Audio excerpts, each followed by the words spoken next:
Yıllardır Uygurların Ramazan ayını türlü sebeplerle sabotaj etmeye çalışan ve oruç tutmasını engellemek için Ramazan aylarında mecburi domuz eti ve alkol kullandıran Çin, bu yıl 2023-21 Mart'ta Çin'in Doğu Türkistan bölgesine komşu olan Çinhai eyaletinde Çinhai İslam Derneği Ramazan'a girişiyle ilgili bir duyuru hazırladı.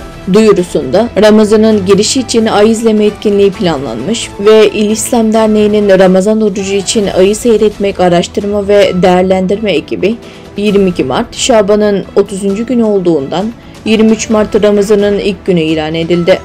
Ayrıca her yıl Uygurların gizli oruç tutmaması için her türlü fiziksel ve psikolojik işkenceler kullanan ya da domuz eti, alkol gibi İslam'da haram olan yiyecekleri mecburi yedirmesi ve içilmesi üzerine bütün yüzsüzlüğüyle duyurusunun sonunda tüm Müslümanların Ramazan ayını kutladı.